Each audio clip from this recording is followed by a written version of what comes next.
नमस्कार। आज हमारा मत्ती के 8वें अध्याय के अध्ययन का दूसरा दिन है। आपका स्वागत है। कल हमने इस अध्याय के शुरू में कुछ लोगों को चंगा होते हुए देखा और विश्वास के बारे में सीखा। अब हम करीब इस अध्याय के बीच में हैं और हम यीशु के दो मनुष्यों के साथ संवाद को देखेंगे और जानेंगे वो दो सबसे बड़ी अड़चनें जो मनोभाव, जो शागिर्दगी के रास्ते में आती है, वास्तविक अनुयायी बनने की राह में जो अड़चन आती है। आपको पढ़कर सुनाता हूं मैं पद 18 से 20 में क्या हुआ। यीशु ने अपने चारों ओर एक बड़ी भीड़ देखकर झील के उस पार जाने की आज्ञा दी और एक शास्त्री ने पास आकर उससे कहा, हे गुरु, जहां कहीं तू जाएगा मैं तेरे पीछे पीछे हो लूंगा। यीशु ने उससे कहा, लोमड़ियों के भट्ट और आकाश के पक्षियों के बसेरे होते हैं, परंतु मनुष्य के पुत्र के लिए सिर धरने की जगह नहीं है। और एक और चेले ने उससे कहा, हे प्रभु, मुझे पहले जाने दे कि अपने पिता को गाड़ दूं। यीशु ने उससे कहा, तू मेरे पीछे हो ले और मुर्दों को अपने मुर्दे को गाड़ने दे। ये दोनों मनुष्य अगर हम देखें, उनके हृदय को देखें तो वे यीशु के पीछे चलना चाहते थे, उसका अनुसरण करना चाहते थे, उसके अनुयायी बनना चाहते थे। और उनमें से एक धर्मशास्त्री था, दूसरे को एक और चेला कहा गया, जिसका मतलब यही निकलता है कि पहला वाला भी एक तरह से चेला ही था। चेले या अनुयायी का मतलब होता है सीखने वाला, जो यीशु को देखकर उसकी शिक्षाओं से जीना सीखता है। तो कुछ है जो इसके रास्ते में आ रहे हैं, कुछ है जिनके रास्ते में आता, कुछ अड़चने हैं जो इनको रोक रही थी। अब हमें ये नहीं पता कि इन्होंने यीशु पर भरोसा किया और उन अड़चनों को दूर हटाकर उसके सच में उसके पीछे हो लिए कि नहीं हो लिए, या फिर वो लोग चले गए और यीशु की अनुयायी बनने से चूक गए। पर हम ये जानते हैं कि दोनों अनुयायी बनना चाहते थे, पर उनकी कुछ शर्तें थी और उस शर्तों की वजह से उनका अनुयायी बनना खतरे में था। अब पहले वाले व्यक्ति को देखें तो वो एक शास्त्री था, एक धर्मशास्त्री था, और उन दिनों यहूदी शास्त्री संभ्रांत और प्रतिष्ठित व्यक्ति हुआ करते थे।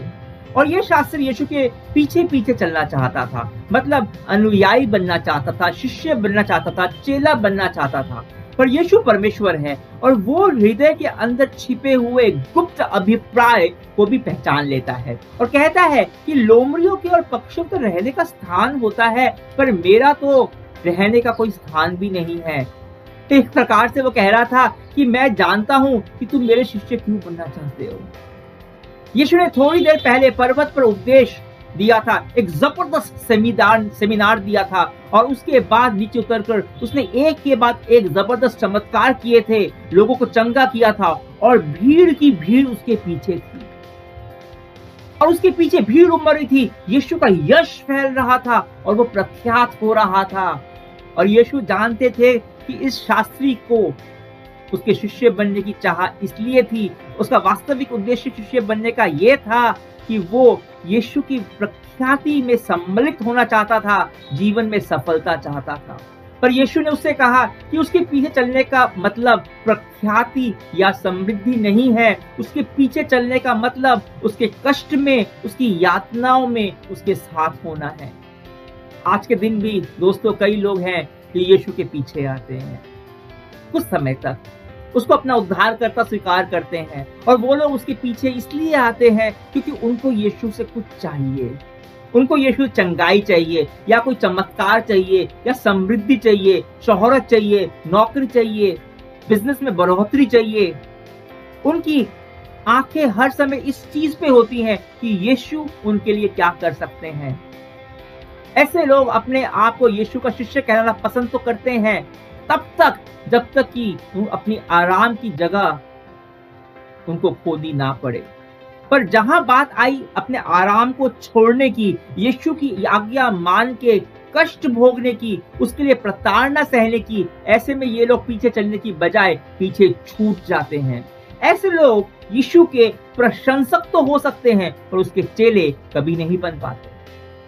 यह शास्त्री भी शायद ऐसा ही व्यक्ति था और इसलिए यीशु ने उसको सचेत कर दिया कि तुम्हारी महत्वाकांक्षाएं सच्ची शागिर्दगी के बीच में एक अड़चन है। और अब हम देखते हैं दूसरे व्यक्ति को।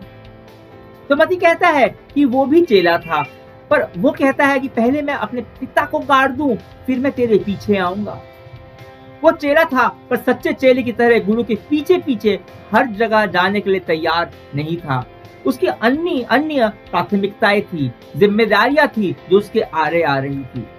यीशु ने कहा कि मुर्दों को अपने मुर्दे गाड़ने दो, तू मेरे पीछे हो ले। क्या अर्थ है इसका? वचन में लिखा है कि एक चेला था, परंतु मतलब यह था कि यीशु का वो अपना उद्धारकर्ता स्वीकार करता था। पहले वाले व्यक्ति को, उस धर्मशास्त्री को यीशु ने अपने पीछे आने से निरुत्साहित किया था, परंतु इसको यीशु कहते कि तू मेरे पीछे हो ले।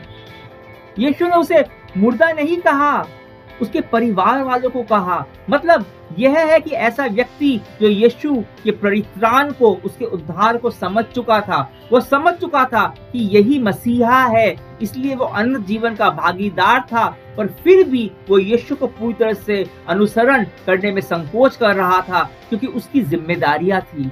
वो कहता था कि पहले अपने पिता को गाड़ दूं, पर यीशु कहता है कि तू मेरे पीछे हो ले, मुर्दों को अपने मुर्दे गाड़ने दे। क्या यीशु यह भी नहीं चाहते कि वो अपने पिता का अंतिम संस्कार करता? नहीं, इसका मतलब यह बिल्कुल भी नहीं है कि उसका पिता मर चुका था। उस समय की भाषा की शैली के अनुसार उसका मतलब यह था कि मेरे पिता जीवित है, मुझे उसकी सेवा करनी है। एक बार वो मर जाए, मैं उसके बाद उन्हें गाड़ दूं, उसके बाद मेरी जिम्मेदारी खत्म, मैं तेरा अनुसरण करने के लिए मुक्त हूँ।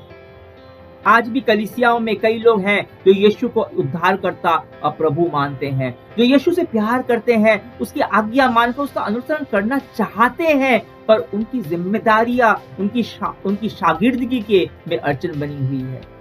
परमेश्वर की बुलाहट उनके जीवन पर है। परमेश्वर कह रहा है उनसे कि जाओ और सुसमाचार सुनाओ, अपना शहर छोड़कर दूसरे शहर में जाओ, दूसरे स्थान पर जाओ, मेरे पीछे आओ, पर वो अपनी बुलाहट को टाल रहे हैं। वो कहते हैं अभी नहीं, पहले मैं अपने करियर की बुलंदियों पे पहुंच जाऊं, पहले मैं अपनी पत्नी की सारी इच्छाओं को पूरी कर लूं, बहुत पैसे कमा लूं, पहले अपने बच्चों को उनको पैरों पे खड़ा कर दूं, अपने माता पिता को एक घर खरीद कर दूं, एक गाड़ी खरीद लूं। जीवन की न खत्म होने वाली जिम्मेदारियां और प्राथमिकताएं।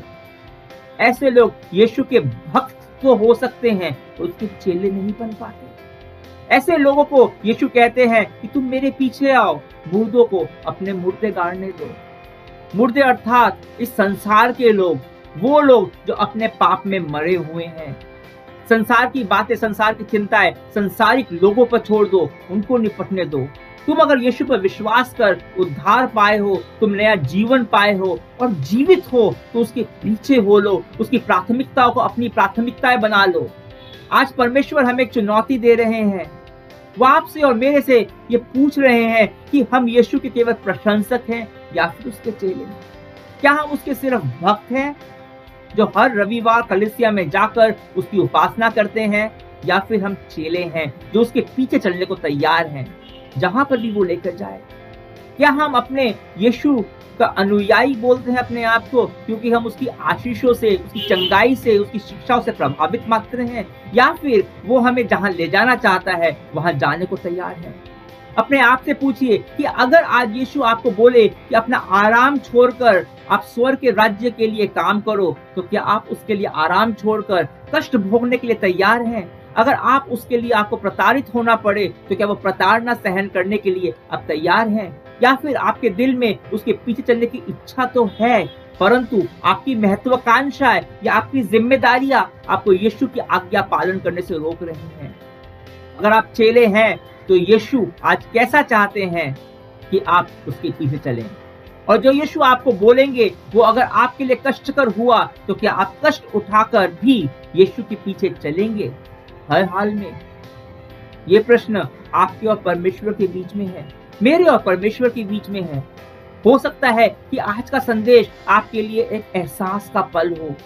याद रखिए, कुछ भी हो, यीशु आपसे प्रेम करते हैं और आपकी अड़चनों और दुर्बलताओं को समझते हैं और अड़चनों को आपके जहन से हटाने में आपकी मदद करने के लिए तत्पर हैं। तो आइए मिलकर एक साथ प्रार्थना करते हैं। प्यारे यीशु, हम तेरे से सीखना चाहते हैं कि स्वर्ग के राज्य के लिए जीवन कैसे जिया जाए। हम तेरे पीछे चलना चाहते हैं, तेरे सच्चे चेले बनना चाहते हैं, पर तू जानता है कि हमें हमारा आराम बहुत ज्यादा प्रिय है और हमारी प्राथमिकताएं अभी भी इस संसार की ही हैं और ये हमें तेरे पीछे चलने से रोकती हैं। यीशु, तुम्हारी इन अड़चनों को जानता है, समझता है। ये अड़चनें वास्तव में हमारी सोच, हमारी मानसिकता में ही हैं और तू ही है जो इनसे निपटने की सामर्थ्य हमें दे सकता है। तू ही है जो इन अड़चनों को तोड़कर हमें तेरा सच्चा शिष्य बना सकता है। हम बस तेरा अनुसरण करना चाहते हैं बिना किसी शर्त के। तेरी सामर्थ और विश्वास के लिए प्रार्थना करते हैं जो केवल तू ही हमें दे सकता है। यीशु तेरे नाम से प्रार्थना करते हैं, आमीन। कल फिर मिलते हैं जहां हम बात करेंगे कैसे हम जीवन के तूफानों से निपट सकते हैं। तब तक के लिए आज्ञा दीजिए। परमेश्वर की महिमा हो।